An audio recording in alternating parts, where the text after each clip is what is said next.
you know, yeah, no, that's good.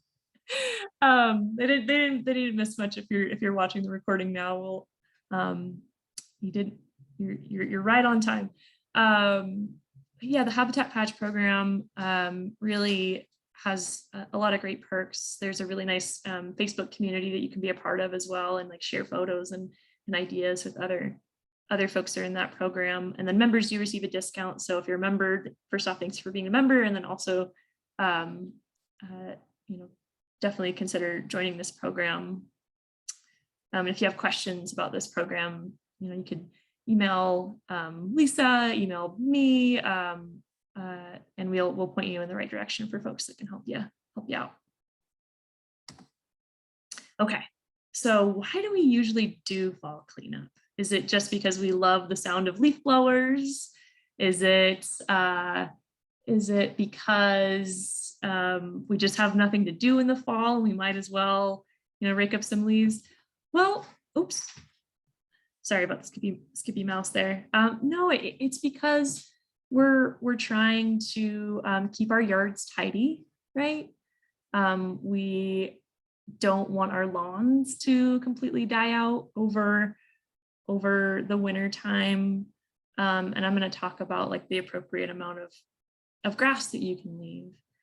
But I wanted to introduce this concept of low input, low maintenance fall cleanup, which really means you're doing sort of the minimum for aesthetics. Because a lot of why we end up doing fall cleanup is for aesthetics. It's for looks. It's for what, you know, we think of as like, this is what our yard is supposed to look like. It's supposed to be, you know, free of leaf litter. It's supposed to be, you know, you shouldn't be seeing like a bunch of dead plant material.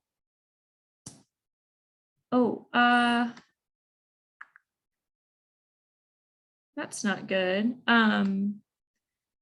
Lisa, have the slides been advancing for you? No, they haven't. Oh, sorry. I was just about to, it's like, wasn't sure if you were off your title slide or not.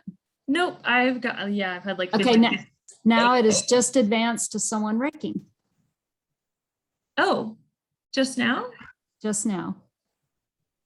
Oh, I don't understand what happened. Okay. All right. Are you trying to advance now, Sierra? Sorry, everyone, for the technical difficulties. Yeah, I'm sorry about that too. Yeah, it should have been going this whole time. I'm gonna pause my share real quick, and I'm gonna try to do something a little bit different. You're right, Louisa, the joys of Zoom. It worked, of course, it worked perfectly when Sierra and I tried it. Tried it earlier. Right. Yeah. Screen sharing is stop in the shared window. Okay, I see. All right, hold on one sec. We're gonna get this back going for you guys. I am so sorry. Man, yeah, I don't want you guys to miss out on all my fun animations and stuff I have going on. Hold on. Okay. So do this. Actually, share screen. Okay. Present standard view. Okay, can you see that? So we see who's talking. Okay, so this is all the way back. Okay, I'm gonna go through the slides so you guys can see these. Oh no. Okay, well, this is what we're learning tonight. So here's my nice slide that you guys missed. It's okay. This is probably good for the recording, so that's, you know, that's always good. This is the Habitat Patch program. Definitely check it out. And then here's why we do fall cleanup. And here's the raking lady. Okay, you didn't miss it. All right. Okay, I'm here to tell you that a lot of the fall cleanup that you do, most likely that you do, is aesthetic.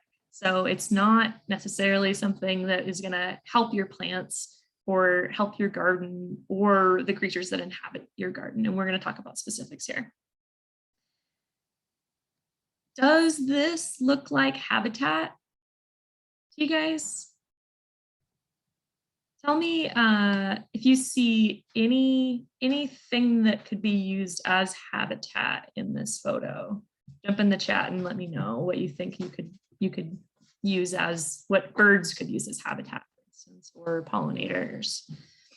You see anything now that you can finally see this?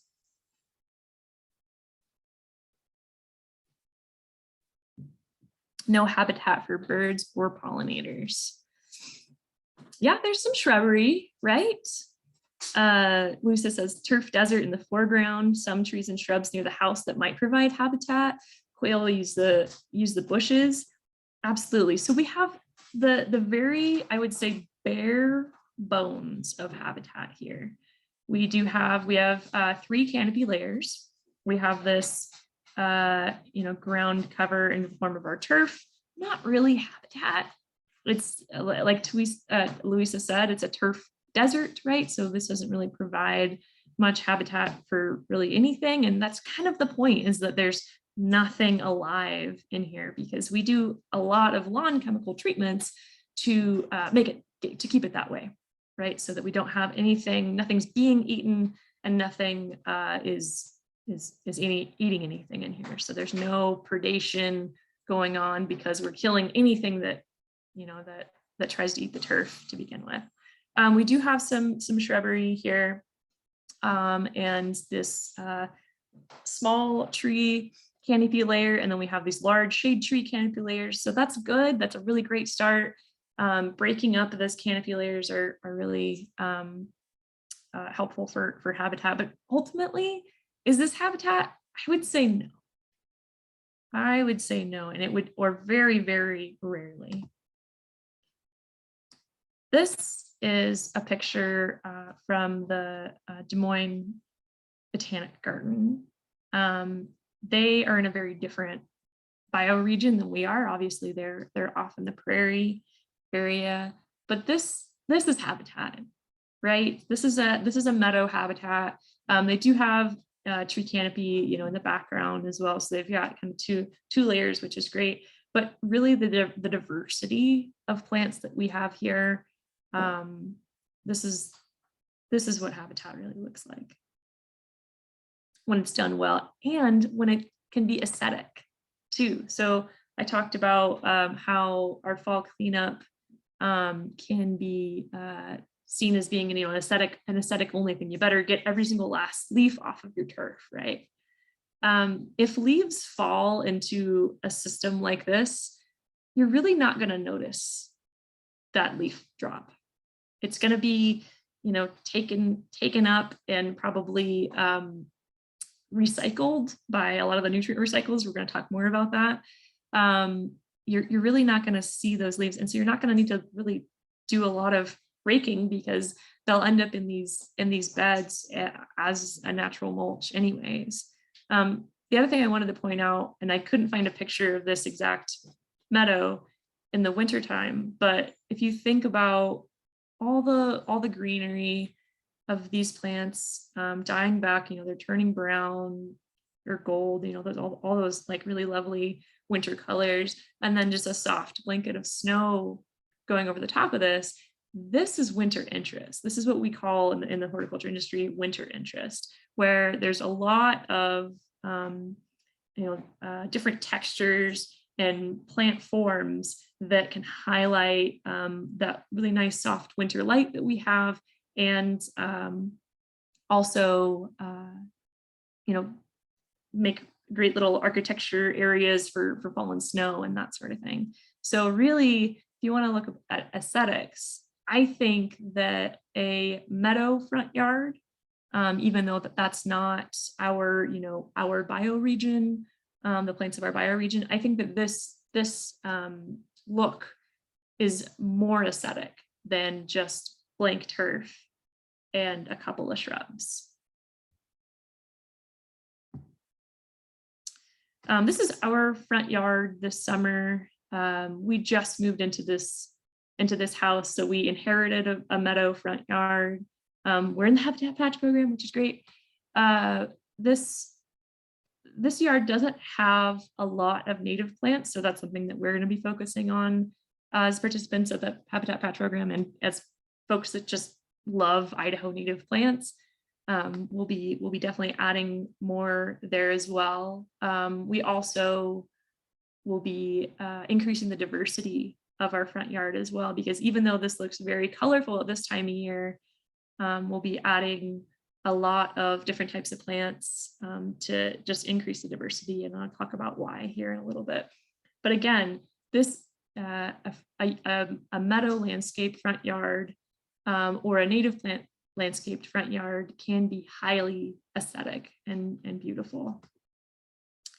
Which here's the xeriscape and native landscape. This is out. I took all these photos this summer out at Dragon Wing Nursery, which, if you don't know, Diane Jones, who owns and operates Dragon Wing Nursery, go stop by. She's open now, I think, from like Wednesday through Saturdays, 12 to 5. She's out in the North End, Northwest Boise. She has these native plant display gardens that are incredible. Honestly, some of the highest quality gardens, I was just talking with my husband about this, that we have locally, that Diane's got going out there. So there's some amazing, plants that I wanted to highlight in here. Obviously, a good papa yarrow can go a really long ways, even when the seed heads are starting to dry out. We've got cushion buckwheat and strict buckwheat, wine cups over here, just adding a little bit of this late season color. And this like massive ephedra that's really beautiful. There's some campanula. Just an amazing amount of diversity in a pretty small space. I mean, some of these plants are pretty big, but you can see that she's going to leave the seed heads for almost everything. She probably doesn't go in and remove seed heads until the springtime. I'm assuming late spring. One of the things of habitat gardening is, don't get out and move around in your garden until you're seeing a lot of insects active, because you don't want to be in there trying to, cut things down when they're still emerging from those stems or underground. But again, we're going to talk more about the specifics on that. I just wanted to show you that how amazing that landscape really can be. So how much leaf litter is too much leaf litter? That's a really great question, because too much leaf litter can kill your turf. It can kill herbaceous perennials that are underneath the ground in your flower garden. We mulch weeds areas, right? So leaf litter can act as mulch, which goes on top of the ground.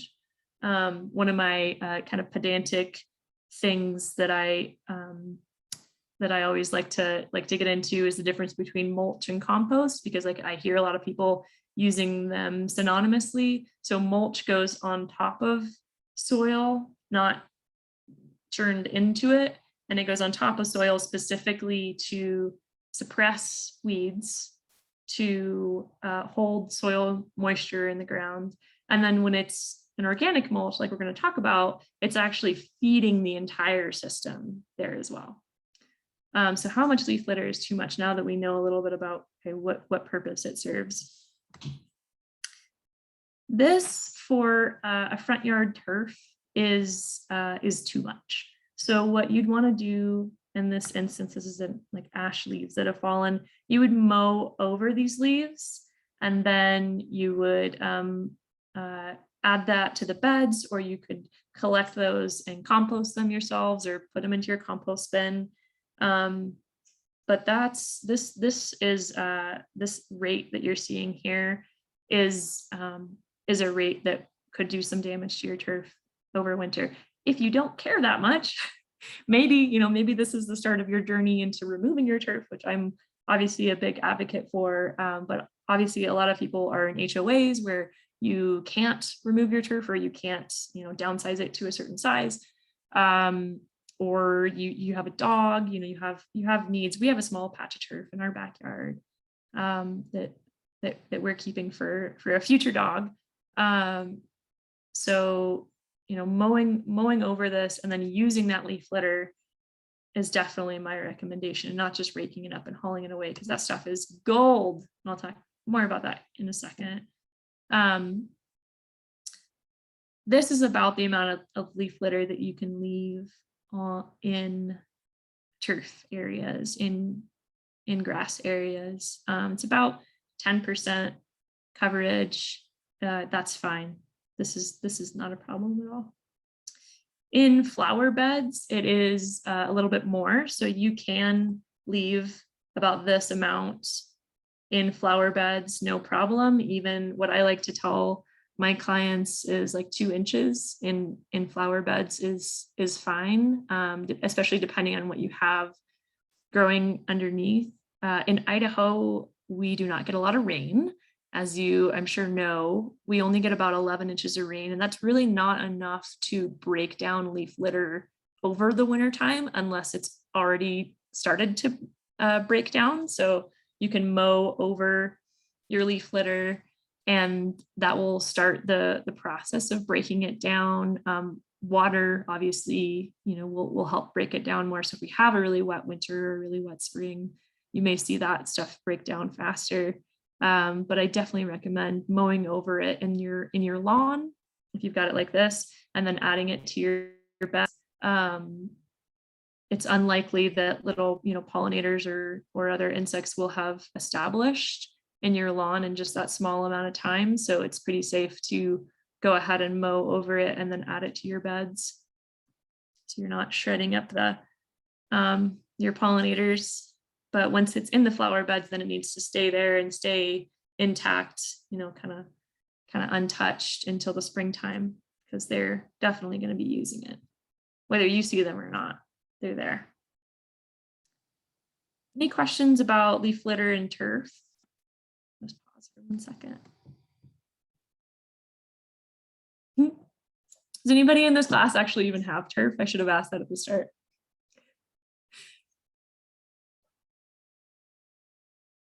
Oh, got it. Raised hands. Oh, nice. Oh, yeah. Raising your hand for that you have turf. Nice. Okay. All right. That's good. Okay. So I'm not wasting my time by talking about turf then. That's good. I figured there would be questions about it. So working to remove it in the front yard. That's awesome. Love it. Awesome. Okay. All right, the benefits of leaf litter. There are so many benefits to leaf litter. I'm here to say, as a plant disease person, as a plant diagnostician, I am certified, that the benefits of leaving your leaf litter almost always outweigh the consequences. So leaf litter does sometimes have plant diseases in it. We have fungi that are inhabiting our leaves and then making spores out of the dead leaves, and they come up and they infect the tree or shrub or whatever year after year.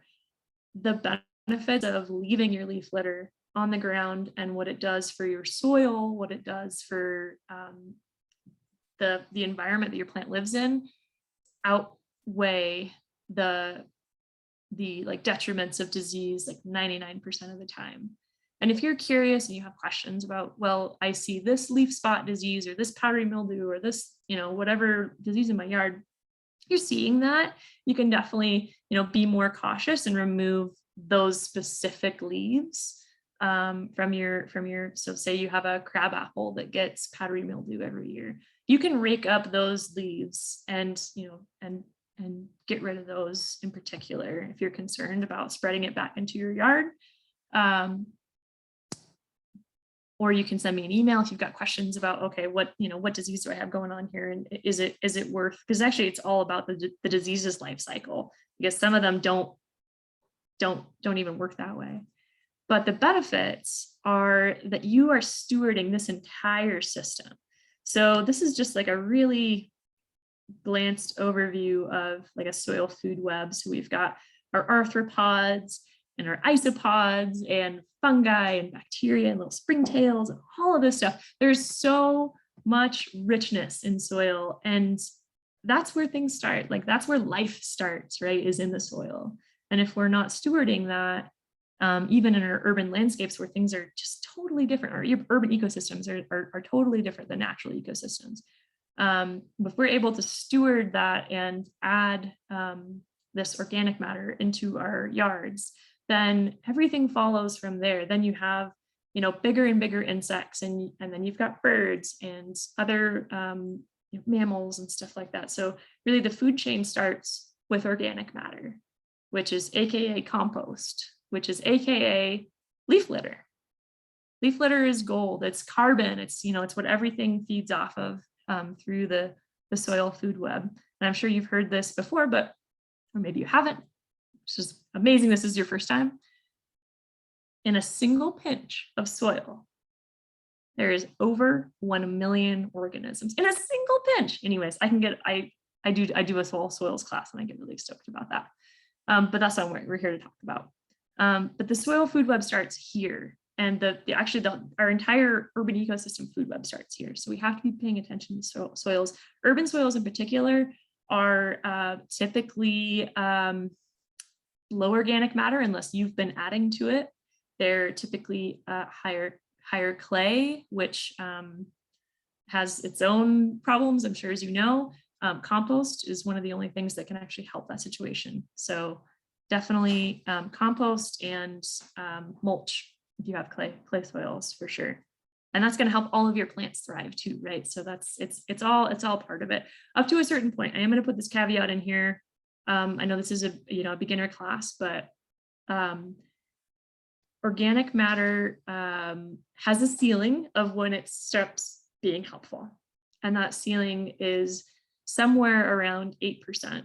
So if you've been adding compost and compost and compost and compost, and you don't have plants that are actually using that compost over time, like you may actually be kind of overshooting the sort of ideal zone for organic matter. So get your soil tested. It starts with the soil. Get your soil tested. You can do that through the University of Idaho. Gail asks, hi Gail, is it a good idea to lay mulch on top of leaf litter? That is a good question.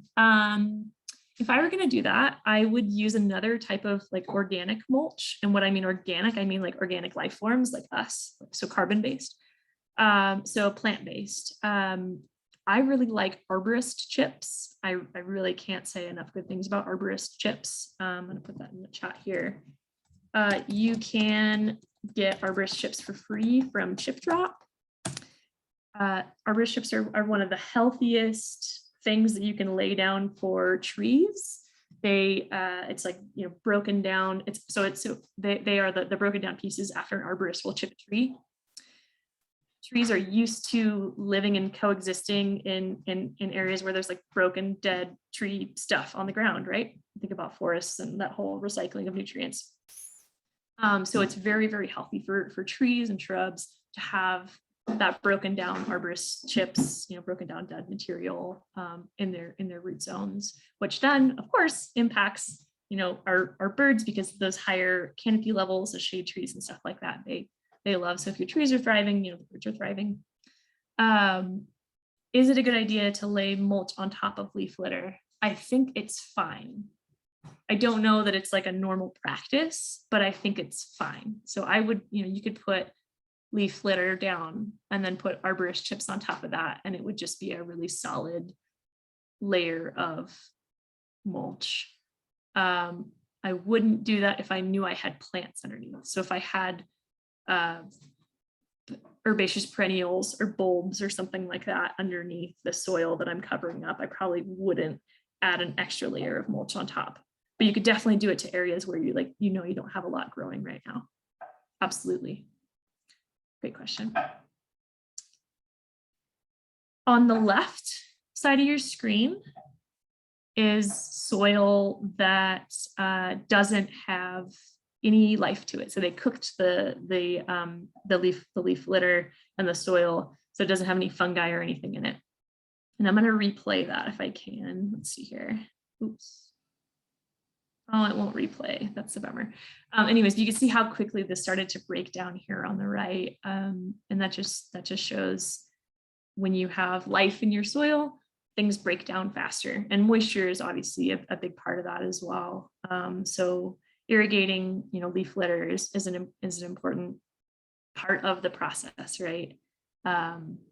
Obviously, we want to be mindful of the amount of irrigation that we use, but in urban ecosystems, again, like we're not the natural landscape. We have the urban heat island effect, which is where our roads and our other reflective surfaces radiate heat back at night. So our urban areas are much hotter than like the sagebrush steppe or the foothills or by the river. Because of that, we have different soils than native landscapes, right? So that irrigation is just kind of a fact of urban ecosystems, and that helps break everything down too. All right, other benefits of leaf litter are that it creates habitat for our creatures. Did everybody know that we have salamanders here locally? We have salamanders in Idaho. I actually didn't know that until I started working at the botanical garden. It's very cool. So leaf litter is home to salamanders. It's home for adult insects like the California tortoiseshell, which I have represented here, that overwinter in leaf litter. It helps cover up little bumblebees. We're going to get into that here in a second about their life cycle, but there's a lot of creatures that use leaf litter. And these are creatures that, again, have interconnected webs with our bird populations. So, we need to have the whole chain of ecology in place for our birds so that they can also thrive in our urban ecosystems. The bumblebee life cycle is pretty interesting. I'm not going to go into a lot of detail here, but I will say that bumblebees live underground in colonies, and the female, when she leaves in the fall, she goes, let's see, early summer, fall. Yeah, so she goes, she's, oops, sorry, I have too many screens open. So she gets mated in the late fall and then goes and lives in leaf litter over winter. So this period of time here between winter and spring is one of the most important periods of time for bumblebees and for many insects, because this is the one single female for this colony that is got the whole colony's, the next season's colony on her little shoulders. Right. So if she gets disturbed during this time, you can imagine like next year's colony doesn't exist. So this period of time here is really sensitive. And that's why I really advocate to, stay out of your gardens in the winter time. Don't be crunching around on the leaf litter, because you don't know what you're stepping on. You can do, a little bit kind of here and there, but be careful, be intentional about when you're in your gardens and when you're not, because you can actually be disturbing stuff that you just have no idea. And during a pretty sensitive time of year, most insects, especially, most bees, do not live in colonies like this. There's only a few insects that really are social or eusocial, and we so the word we use for that. But still, same thing applies. That winter time period is a really sensitive time for a lot of insects. Inside of stems here, so we've got this little Serratina bee living inside of the stem. A lot of bees will live inside stems, as well as, I got a picture of a spittlebug here. This is a moth larvae. There's beetle larvae that live inside stems. There's just all sorts of insects that live inside stems. And of course, insects are foraging food for birds and even other insects, right? So creating this habitat and maintaining stems over winter is really important as well. so that these guys can live out their life cycle. So we're not cutting everything down absolutely to the ground before fall. We're actually leaving this stuff in place so that things can overwinter. Outside of stems, we have this is a chrysalis here from a Nymphalidae. They're the largest family of butterflies that we have in the United States. It's quite a few families here in Idaho, from the viceroy to painted ladies to monarch caterpillars, right? Monarchs don't overwinter here in Idaho, but a lot of Nymphalidae or nymphalid butterflies do. So some of them overwinter as adults in the leaf litter. Others will overwinter in this chrysalis, in this teenager pupae stage, where their stuff is attached to dead stems. This is a cicada larvae, or sorry, eggs, cicada eggs that cicada actually like injects into stems and twigs and stuff like that. It's really cool. We do have cicadas here in Idaho, even though we don't hear them as much, not quite as loud as other places, or we don't have the big emerging broods like they do in the East Coast.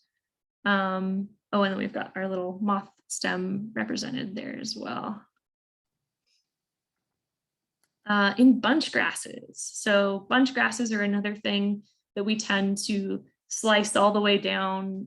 We hedge them and trim them down to just a very small amount from what the foliage actually is. And I'm here to say, as a horticulturist, you don't have to do that often in order to maintain the health of your bunch grass. You can actually get away with doing it like every other year or every couple of years and still see a pretty healthy bunch grass. This is where you have a spectrum, right? You have a spectrum from somebody that cuts their bunch grass down twice a year in the fall and is disturbing all the habitat that's in there, all the way to somebody that never cuts their bunch grass.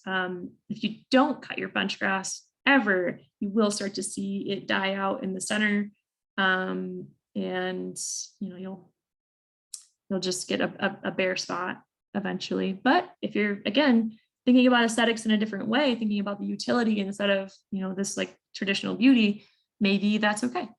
Maybe bare spots in the middle of bunch grass is all right. You'll just replace it eventually, right? But I'm here to say that a lot of creatures use bunch grass. There's just a huge amount of beetles that will use bunch grass, as well as spiders. These are little baby spiders in here. Birds obviously will eat the seed heads on bunch grass, and so will caterpillars for different lepidopterans or butterflies and moths will also use bunch grasses to overwinter in as well. So a lot of predaceous ground beetles will use bunch grasses. So you can actually create something called a beetle bank, which is very cool. If you'd like to see one in progress, you can email my husband at the Botanical Garden and ask him to check out the beetle bank that they have there.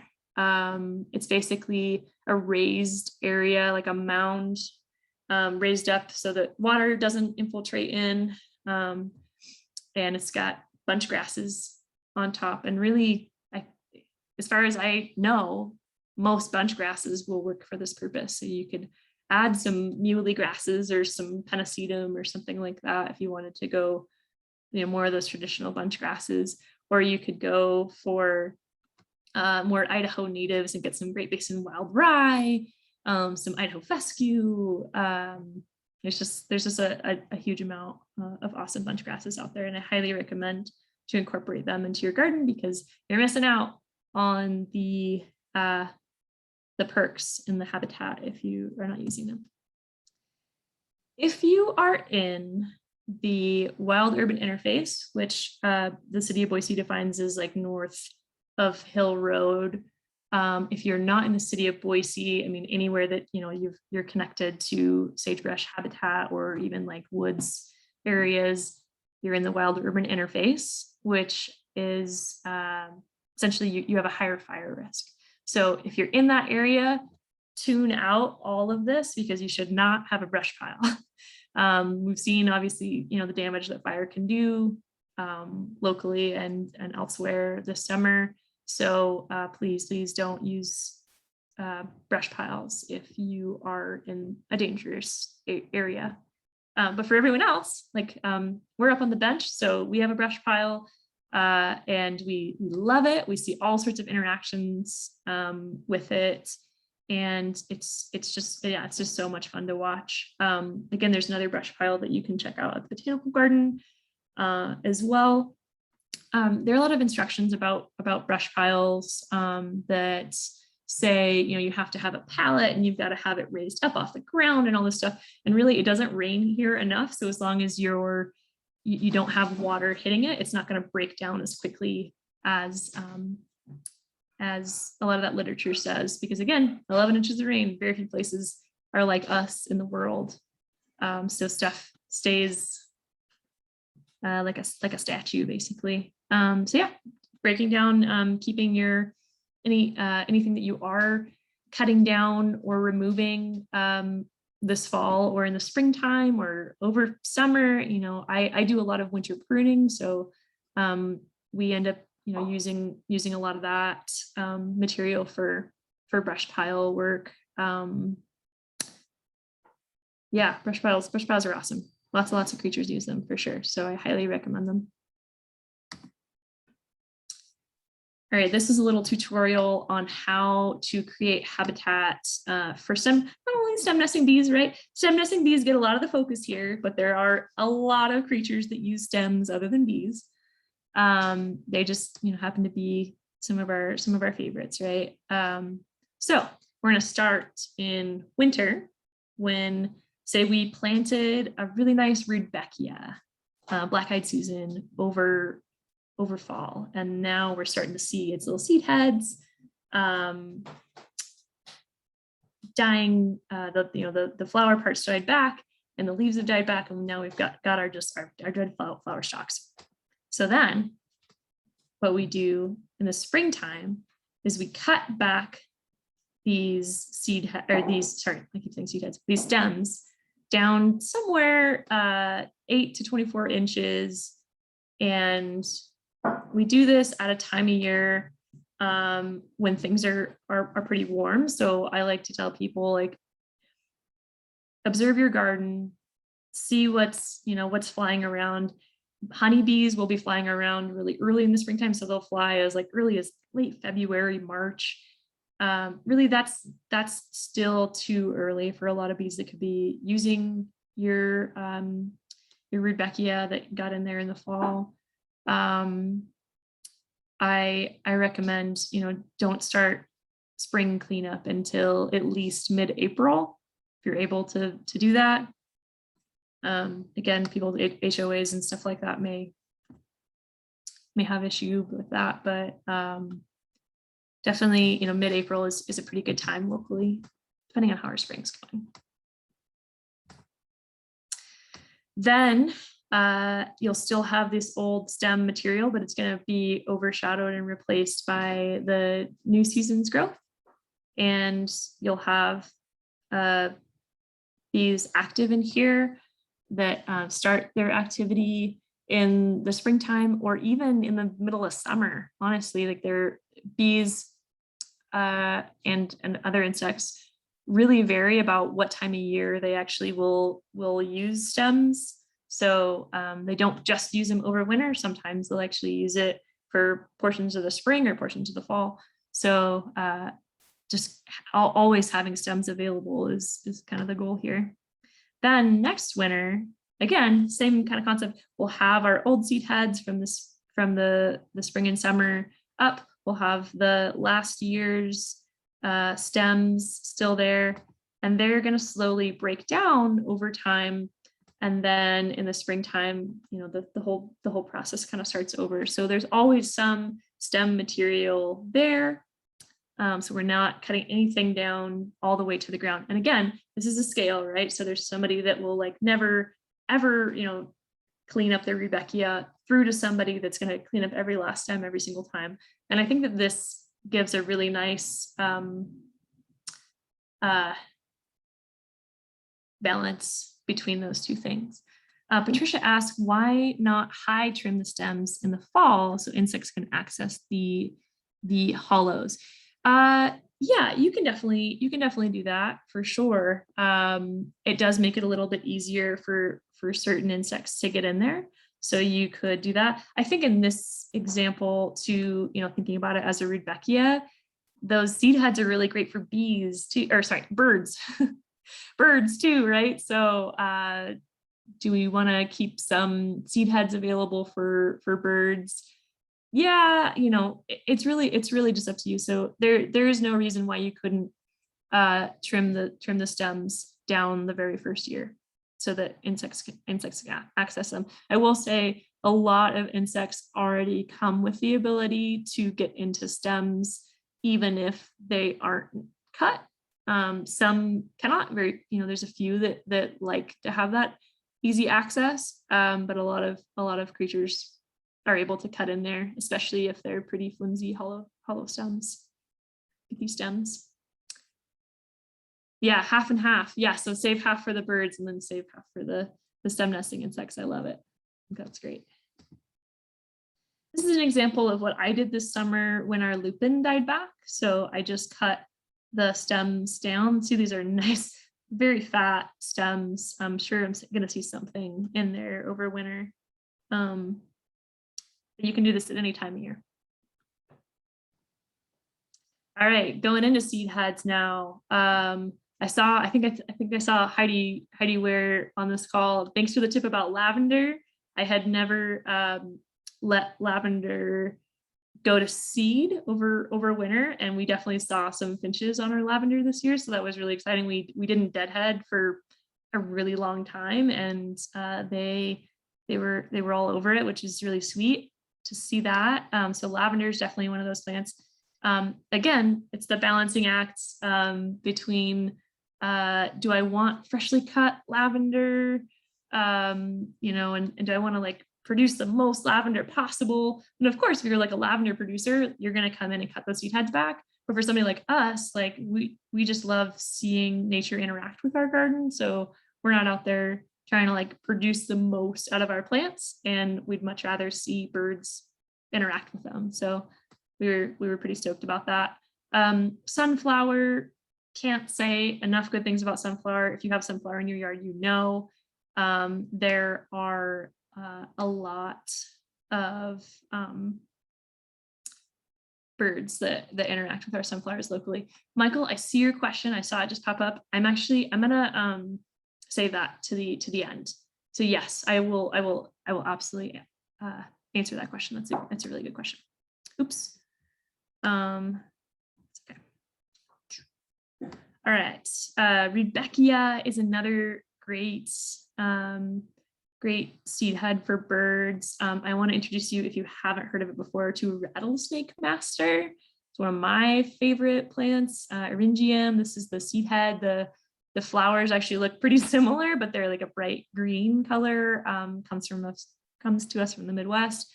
Awesome plant for predatory wasps, just all sorts of solitary wasps, and sometimes there's flies, and just really a really cool plant. Anything that has this kind of the seed head is gonna do great. Daniel said that lilac is another one that birds will eat as well. It's pretty great. And then this guy here is our fern bush. This is an Idaho native plant that if you have the room for a fern bush, because they can get, I want to say like 8 feet. Oh, he's in the middle of pizza. I think they can get like 8 feet wide and probably like 5 feet tall. It's an awesome plant, and birds will definitely use the seed heads. We saw a lot of juncos on ours this winter. So yeah, leaving seed heads is great. Absolutely.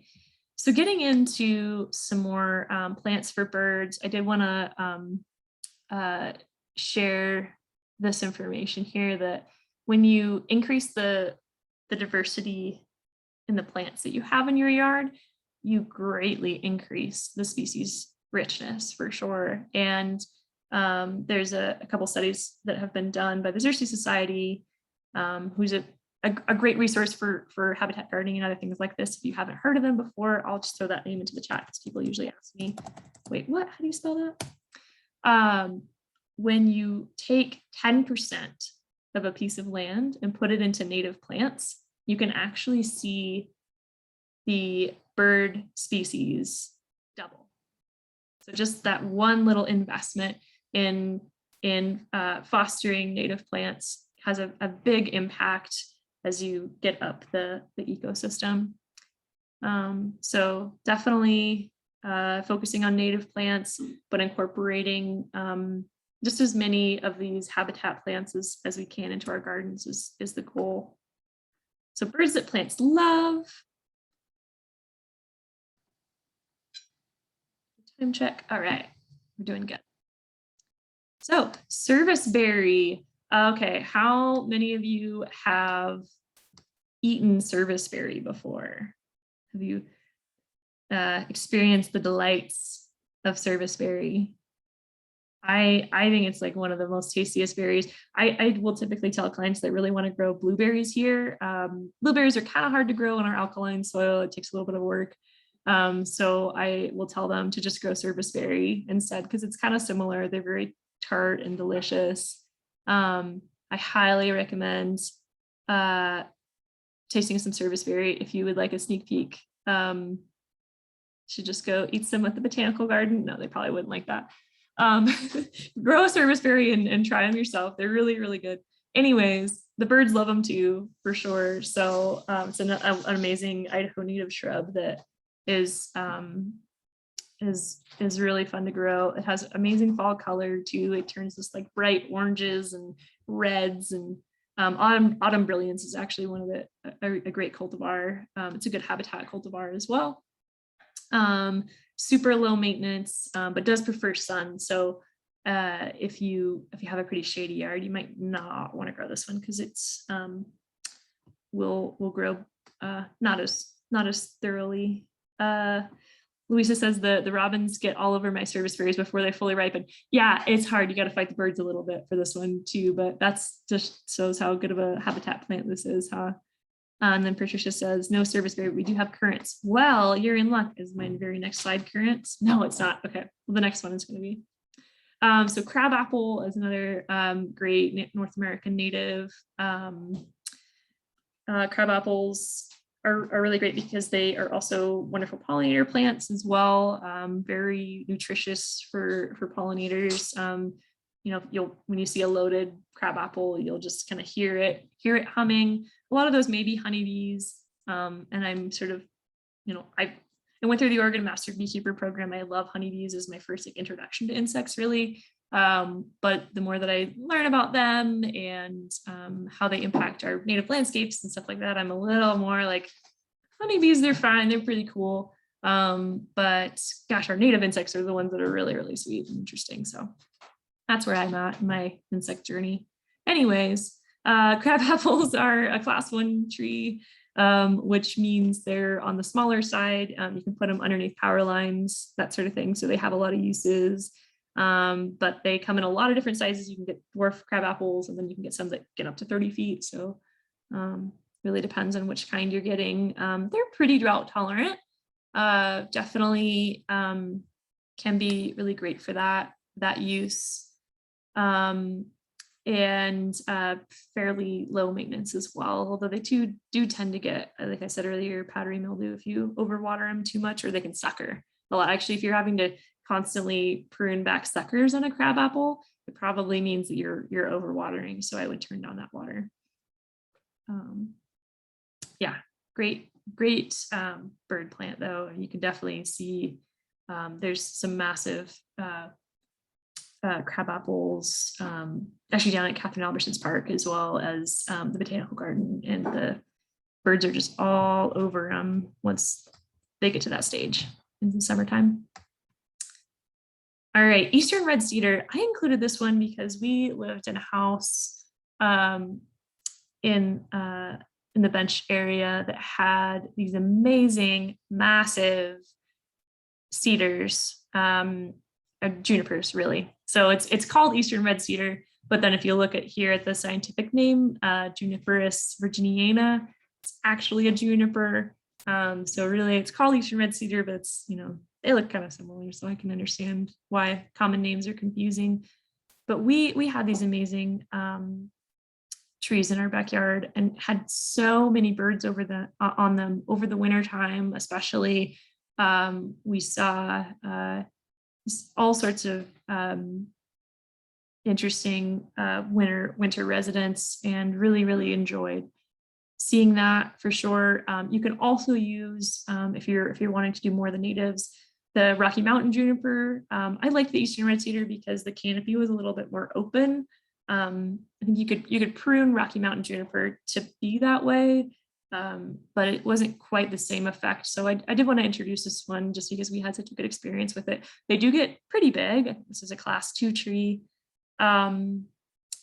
Pretty drought tolerant. If you have it next to, you know, turf or something like that, it'll absolutely get enough water for sure. The nice thing is that they're salt tolerant as well, so they'll withstand our salty alkaline soils.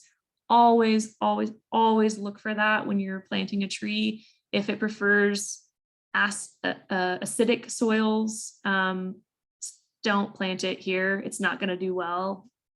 And don't try to amend the soil either. It's not going to end up well, but I won't get into that now. But it's also nice because this does do well in part shade, which a lot of our mature landscapes have a lot of shade. So definitely wanted to recommend this guy. And then golden currant, here we go. Somebody said they have golden currant in their yard. Patricia, I think. Ribes aureum, awesome Idaho native plant. It is an understory plant, so it can do well in part sun. You know, somewhere gets part sun is like 4 to 6 hours of sunlight, so it does need a little bit, especially if you have morning sun and afternoon shade. They do tend to get burnt out in the late afternoon sun, but they can handle it. You know, they're all over the foothills and down by the river and stuff like that, so they'll be fine. Just look a little toasty. Early spring blooming, that's really important for pollinators,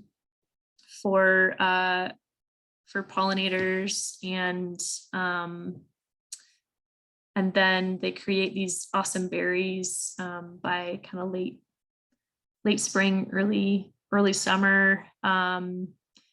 Extremely drought tolerant, low maintenance. That's great. Stephanie says the deer eat hers, and I'm sorry. Yeah, it's tough when you're in a spot where there's a lot of deer pressure. They'll eat just about anything too. So things that you might read are like deer resistant.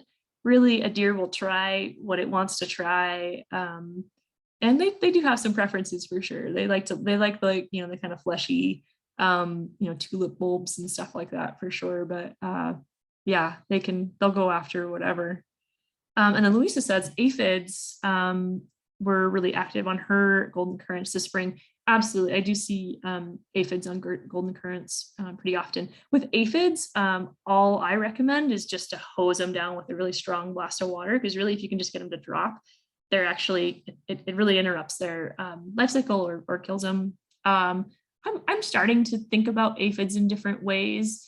They are kind of like the lowest, you know, level food snack for a lot of things. And think about like chickadees that can eat hundreds of aphids a day. Yeah, I'm starting to see aphids in a different way. They're sapsuckers, so they do really mild damage to plants. The one thing that they do that is a little difficult is they can vector plant diseases, but honestly, like the damage that does is sort of like, I don't know. I'm starting, I used to be, I come from pest management, that's my background. I'm starting to get more neutral towards aphids. So there you have it. Shocking news on the fall cleanup. class. All right, snowberry, Symphora carpus, awesome plant. If you have, you're trying to like replace a hedge from that was like maybe a boxwood hedge that you don't like, and you want a native plant to go in its place. Snowberry is your plant, or Oregon grape. That would be another really good one. But they're just really awesome plants. They respond pretty well to pruning and thinning, and especially like the trailing snowberry is really nice. The overwintering berries are awesome. I've seen, oh man, spotted towhee raking up the berries underneath in the wintertime. Super drought tolerant, super low maintenance. It's just a great plant. And part shade tolerant too, because they're an understory plant, which is great. Back to the aphids, Lisa says they're so bad that they started to kill her currants. Yeah, absolutely. So if they do start to get like ramped up to the point where you're seeing damage on your plants, first of all, they will eventually cease. So aphids are a boom and bust population insect, which means that they will really ramp up their populations, and then they'll create little wings and or renditions that have wings, and then they'll find a new plant to infest, and then the populations on that plant will go down. So you can wait it out and know that, like, okay, your plant is probably going to recover. It's going to be all right. Definitely hosing them down, in the morning, once a day, once a week, whatever you think is appropriate. And you can also spray like a horticultural oil as well in the evening. Definitely never spray when there are pollinators active, but if there aren't, then yeah, you can horticultural oil is a really nice alternative. Kristen, hi Kristen, said that she has parasitic wasps attack her aphids on lupin, attack aphids on lupin this year, and it was awesome. Yes, how cool. You can look at parasitic wasps are everywhere, and they're so awesome to watch. I watched some on my roses, my neighbor's roses actually this year. And it's just fascinating. So they're really tiny little black insects typically. They look, I think, to like the untrained eye, they would look like a fly or a gnat or something, and then they'll be going around to each aphid and like stabbing the aphid. And when they're doing that, they're parasitizing it, and they're laying little eggs inside, and you can see the evidence of that through aphid mummies. But man, I'm getting really off track, but that's okay. I guess all of this is interesting to hopefully to you guys. But the aphid mummies are they look like little puffed out versions of them of an aphid that is kind of like a light tan color, so you can kind of tell when the aphids have been parasitized before. It's pretty cool. All right, this is a plant that is a little smaller, so if you I recommended a lot of shrubs in this first section, but this Professor Kippenberg is a cultivar of aster. It's late fall blooming, which is great. Definitely, looking at what's blooming at different times of year in your yard. We noticed that we actually have a really big gap in our spring blooming stuff for our yard, so we're going to add a lot of spring blooming stuff this fall and next year. So yeah, just paying attention to when your plants are blooming. You could even write it down. Honestly, keeping a gardening journal is one of the best things ever. It saved my butt many times. I highly recommend, we're going like, we're making a spreadsheet because we're super nerds, but just writing down, when you see things flowering once a month, go out into your yard and just kind of keep track of that stuff. And then you'll start to see your gaps, like, oh man, middle of July, really don't have a lot flowering because I'm kind of like in between, plants and in between things that are blooming. Then look for something that flowers in the middle of July, like fern bush, that just like puts on this huge display in the middle of summer as other things are calming down. Definitely like keeping track of that stuff is really great. So Kippenberg aster flowers in the fall. Ours is just now starting to, I think it's been flowering for like actually a couple of weeks because we have this exact cultivar in our yard. It stays really small, which is nice for small yards. It's also not as floppy as some of the big asters can be. If you are growing an aster and it's just like really tall and it flops over, one thing you can actually do to stop it from doing that and kind of keep it more upright is to put a peony cage underneath it, which is just like a little ring that's got some lines in it. And so what you'll do is you'll leave it over winter, right? Because we're kind of leaving all the stems and seed heads and all this stuff. And then in the springtime, when you in like mid to late April, when you go and chop things down, put the peony cage over the top, and then the new growth will like grow through it once it starts growing in the fall. I guess you could do that in the summer too. This is Lisa. And did you happen to see Elaine's question about how much sun tolerate, and will it need irrigating at all?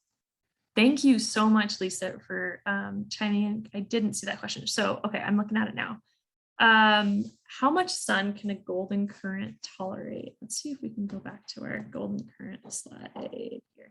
So golden currants, they can tolerate full sun. I shouldn't say, I think I said that that if they have afternoon sun that they'll kind of burn, and that can be true, but honestly, like the plant is still producing and doing the things that it needs to do. It's just aesthetically, it's not going to be as pleasing necessarily. It's going to look a little bit more crispy.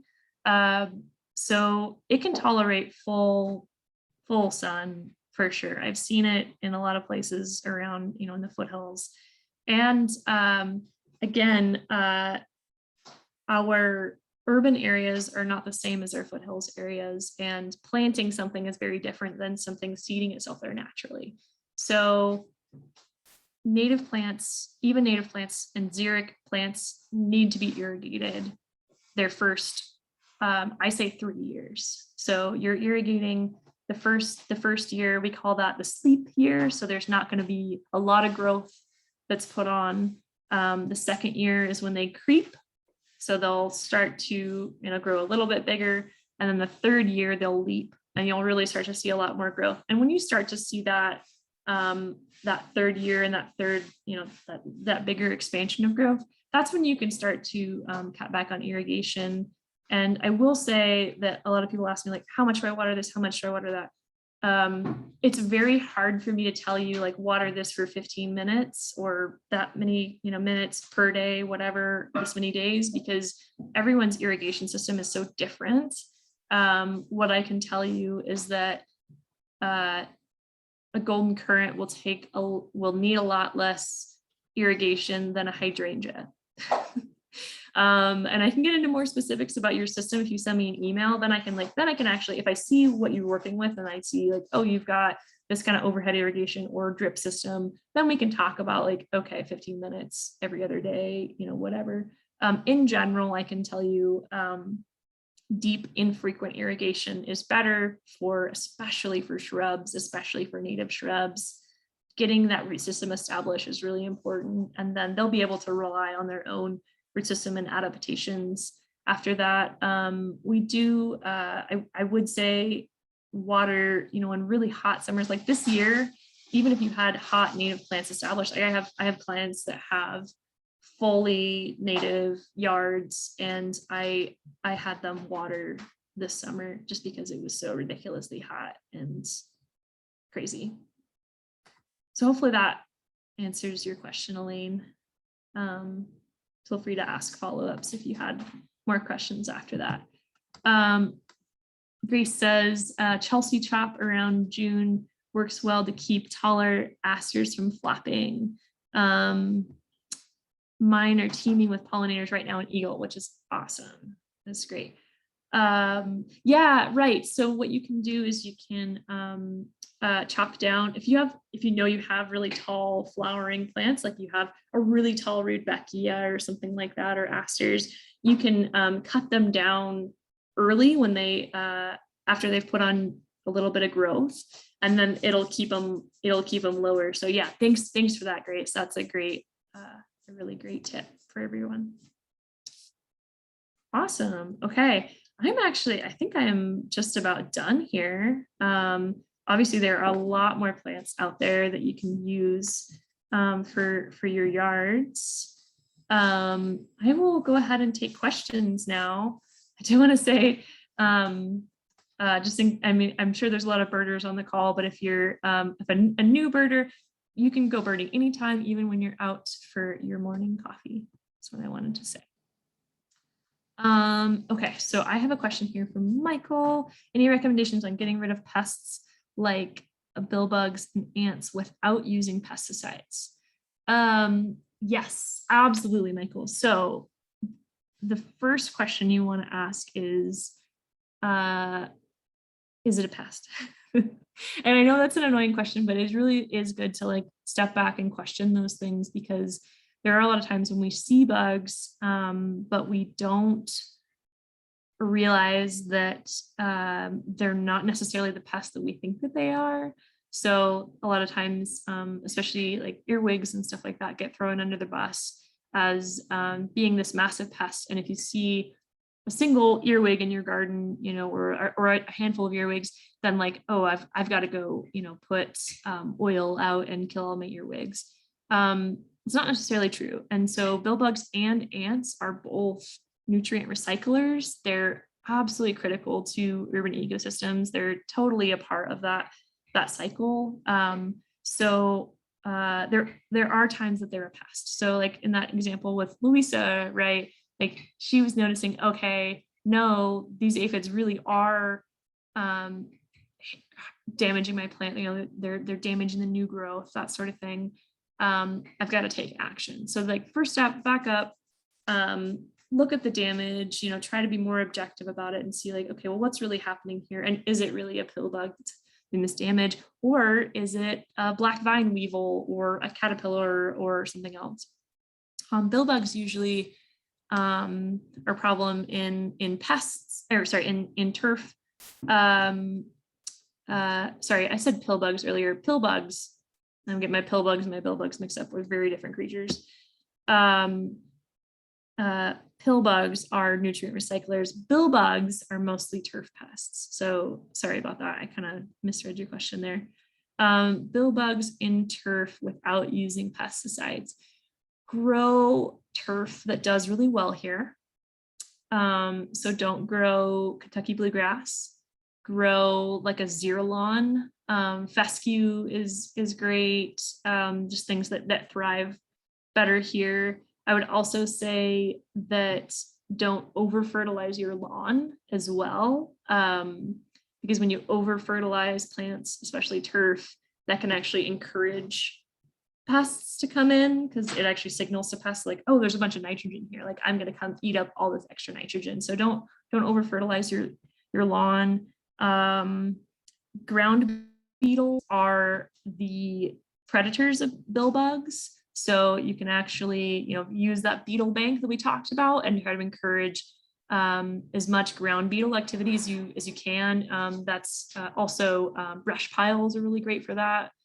So yeah, you're trying to use the predators to your advantage.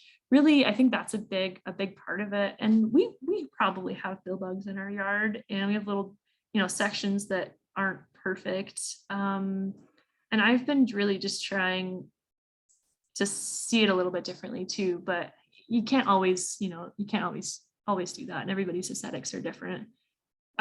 With ants, that's another good question. It depends on what kind of ant too. So if you have structural ants, the carpenter ants that are causing problems, I definitely would consult a professional actually. So if you have ants that are doing structural damage to something,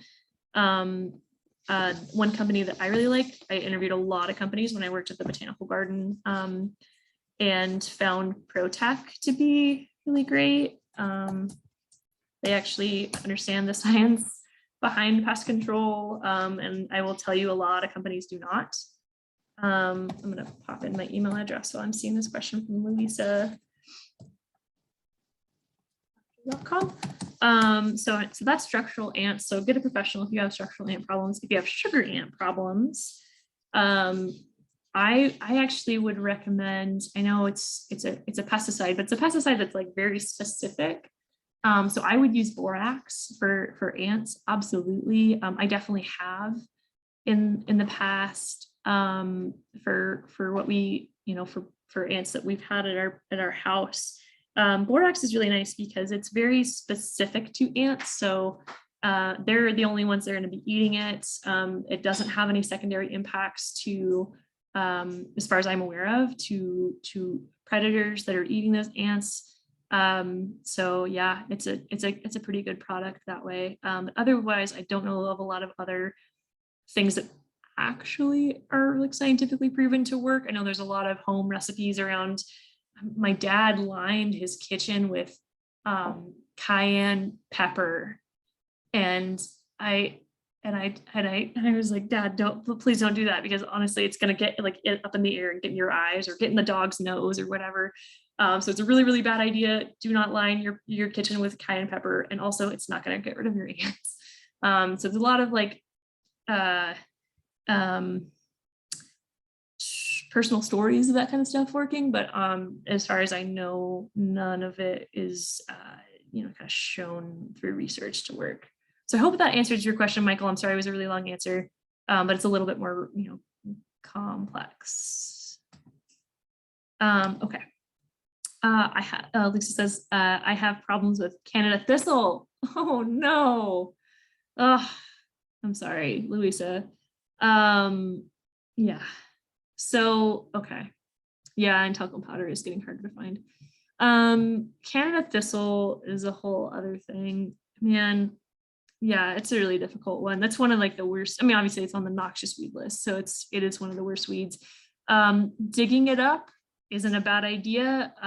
It's a bad weed because it spreads via seed and under the ground. So it's a rhizomatous weed. And it's, you can spot spray glyphosate, again, digging it up, spot spraying, make sure it doesn't get to seed, as much as you can. But obviously if you've got seeds coming in from other places, then it's just really difficult. But yeah, that rhizomatous part might be part of the problem for sure. Sorry, Louisa. It's a really tough one. We have rush skeleton weed, so we have some bad ones too.